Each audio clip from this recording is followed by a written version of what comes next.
राहुल गांधी ने, आपको ध्यान होगा, 3 साल पहले कहा था कि इस देश में प्रधानमंत्री ने केरोसिन छिड़क रखा है।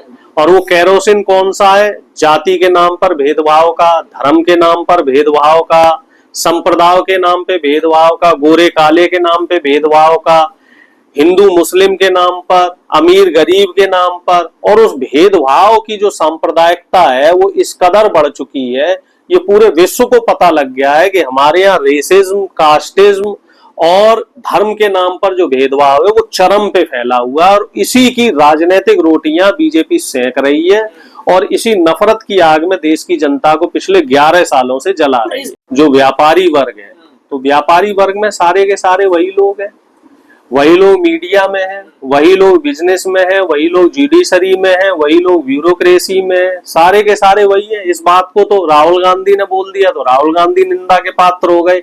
अब डोनाल्ड ट्रंप का बिगाड़ ले भाई, मोदी जी क्या बिगाड़ेंगे ट्रंप ने? और ट्रंप ने कोई बात कही है तो आंकड़ों के साथ, हाँ आंकड़ों के साथ ही कही होगी भाई। उन लोगों के पास तो आंकड़े होते हैं कि जो तेल खरीदा जा रहा है, तेल हाँ रूस से लिया जा रहा है, तो उस तेल को लेने वाली कंपनियां कौन है, किस किस कंपनी को तेल मिल रहा है, उसमें जो अधिकारी हैं कौन कौन अधिकारी शामिल हैं, कमीशन कहाँ कहाँ जा रहा है, वो तो सारे आंकड़े उनके पास हैं।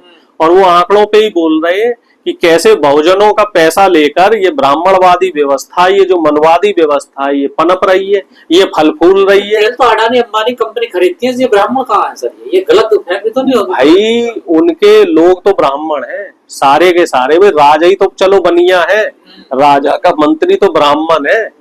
आपको नहीं लगता ये अपमान हो रहा है ब्राह्मणों का देश पे? नहीं, देश का अपमान अगर हो रहा है तो मोदी जी को जवाब देना चाहिए। हम तो क्या जवाब देंगे आम जनता होने के नाते? जो सवाल अमेरिका ने खड़ा किया है वही सवाल तो विपक्ष पूछ रहा है, तमाम सालों से पूछ रहा है कि भैया आखिर ये डीजल पेट्रोल जो विदेश में हमें सस्ता मिल रहा है, फिर भी आप हमारे देश में तेल सस्ता नहीं दे रहे हो। तमाम जो टैक्स का बोझ बढ़ाया हुआ है आपने, इससे फायदा किसे हो रहा है, किसे फायदा हो रहा है? इस बात का जवाब अडानी जी तो नहीं देंगे। खैर अडानी जी तो संसद में नहीं है, मोदी जी दे। मोदी जी नहीं दे सकते तो अमित शाह जी जवाब दे। लेकिन जवाब देने के नाम पे ने सांप सूंघ जाता है। फिर ये लोग ये कहते हैं कि नहीं साहब विपक्ष देशद्रोही है, राहुल गांधी देशभक्त नहीं है, देशभक्ति पे सवाल होने लग जाते हैं। आप इनसे अगर सवाल करेंगे तो ये हमें सर्टिफिकेट दे देते हैं देश विरोधी होने। अभी तक तो हम भारत में सुनते थे ब्राह्मण हैं, वैश्य हैं, बनिए, क्षत्रिय, ये अब अमेरिका में भी पहुंच गया। अरे सब जगह पहुंच गया। इन लोगों ने देश में जो जातिवादी व्यवस्था बना रखी है। राहुल गांधी ने, आपको ध्यान होगा, 3 साल पहले कहा था कि इस देश में प्रधानमंत्री ने केरोसिन छिड़क रखा है। और वो केरोसिन कौन सा है? जाति के नाम पर भेदभाव का, धर्म के नाम पर भेदभाव का, संप्रदाय के नाम पे भेदभाव का, गोरे काले के नाम पे भेदभाव का, हिंदू मुस्लिम के नाम पर, अमीर गरीब के नाम पर। और उस भेदभाव की जो सांप्रदायिकता है वो इस कदर बढ़ चुकी है, ये पूरे विश्व को पता लग गया है कि हमारे यहाँ रेसिज्म, कास्टिज्म और धर्म के नाम पर जो भेदभाव है वो चरम पे फैला हुआ है। और इसी की राजनीतिक रोटियां बीजेपी सेक रही है और इसी नफरत की आग में देश की जनता को पिछले 11 सालों से जला रही है। इस बयान पे भारत के ब्राह्मणों का कोई रिएक्शन, कोई बयान कैसे आएगा भाई? जिनके नाम पे पूजा करी ब्राह्मणों ने, जिनके नाम पे पूजा कर करके ट्रंप को बनाया ना, ट्रंप को राष्ट्रपति बनवाया, हवन हुए ट्रंप के नाम के, हवन पूजन हुए कि नहीं हुए? बिल्कुल हुए। वो भी भारत के ब्राह्मणों ने किए। भारत के ब्राह्मणों ने किए, तो अब विरोध कैसे कर सकते हैं? अब तो उनके गले की हड्डी बन गया है ये। और ट्रंप तो बड़ा, हाँ ट्रंप बड़ा समझदार है, बड़ा चतुर है, बड़ा चालाक है, वो सारी चीजों को बड़े अच्छे से समझता है।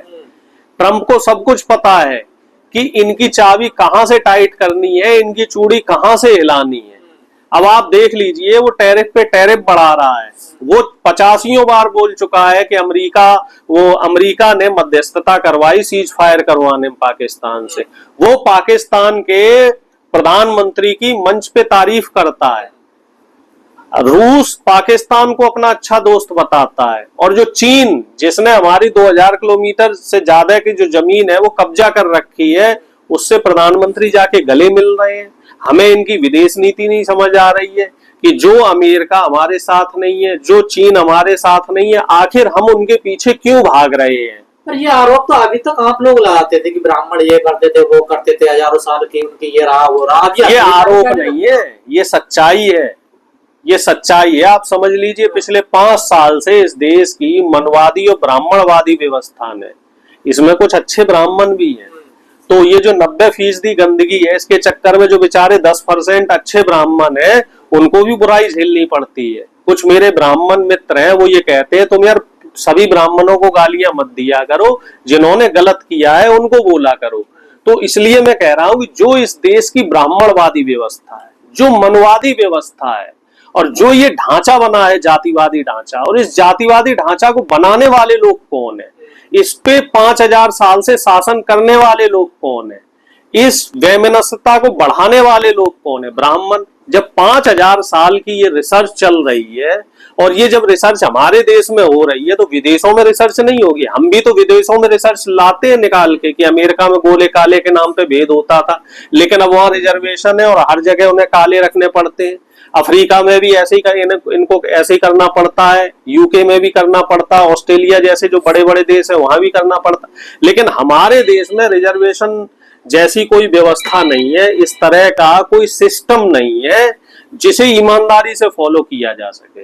हमारे यहाँ भ्रष्टाचार जो ऊपर वाली व्यवस्था है उसने इस कदर बना रखा है, भ्रष्टाचार बढ़ा रखा है कि ये अमेरिका क्या छोटे छोटे देशों को भी पता लग गया है कि हमारे यहाँ किस तरीके की लूट खसोट हो रही है, हमारे यहाँ किस तरीके से जाति और धर्म के नाम पर भेदभाव हो रहा है, हमारे यहाँ किस तरीके से जो मुट्ठी भर देश की व्यवस्था है, जो ऊपर के लोग हैं वो देश की 95% जनता को लूट खसोट रहे हैं और उनका शोषण कर रहे हैं। तो डोनाल्ड ट्रंप के जो बिजनेस सलाहकार हैं उनका ये बयान देने का क्या मतलब है, इसके पीछे वो क्या कहना क्या चाह रहे हैं, वो भारत को नीचा दिखाना चाह रहे हैं? ये बात तो वही बेहतर बता सकते हैं, लेकिन मेरा ये मानना है कि उनका ध्यान इस तरफ था कि जो देश की जो व्यवस्था है, जो मनवादी व्यवस्था है, उस देश की उस मनवादी व्यवस्था ने देश का बंटाधार किया हुआ है, और शायद इसी वजह से हमारा देश तरक्की नहीं कर पा रहा है आज, क्योंकि हमारे देश में ना तो टैलेंट की कमी है, ना मैन पावर की कमी है, ना रिसोर्सेज की कमी है। कमी किस चीज की है? ईमानदारी से उनको इम्प्लीमेंट करने की। अब आप बताइए कि 10 में से 8 व्यापारी जो देश को वेल्थ दे सकता है, जो देश को समृद्धि दे सकता है, वो 10 में से 8 व्यापारी विदेश भागा जा रहा है, माइग्रेंट हुआ जा रहा है। 10 में से 8 अच्छे टेक्नोलॉजी वाले जो लड़के, पढ़े लिखे लड़के, डॉक्टर, इंजीनियर और एमबीए टाइप के जो बढ़िया बढ़िया लड़के हैं, जो देश का भविष्य बना सकते हैं, देश को आगे बढ़ा सकते हैं, वो लड़के वीजा ले लेके बाहर पढ़ाई कर रहे हैं, वो लड़के बाहर नौकरियां कर रहे हैं, बाहर व्यापार कर रहे हैं। तो देश का कल्याण कैसे होगा? और क्यों कर रहे हैं व्यापार, क्यों बाहर जा रहे हैं? क्योंकि इस देश में जो जातिवादी व्यवस्था है, लड़का इंटरव्यू रिटन क्लियर कर लेगा लेकिन इंटरव्यू क्यों नहीं पास कर पाएगा? क्योंकि वो पिछड़ी जाति से है, वो दलित है, आदिवासी है। अगर वो ब्राह्मणवादी व्यवस्था की जाति का होगा, मनवादी व्यवस्था की जाति का होगा, तभी उसका सिलेक्शन हो सकता है। सरकारी में भी यही है और निजी क्षेत्रों में तो 100% इन्हीं जो चंद मुट्ठीभर लोग हैं यही लोग रहेंगे। अब निजी क्षेत्रों में आप हमें बताओ, जो बड़ी बड़ी एमएनसीज हैं, कंपनियां हैं, वहां कितने दलित पिछड़ों के बच्चे नौकरियां कर पाते हैं?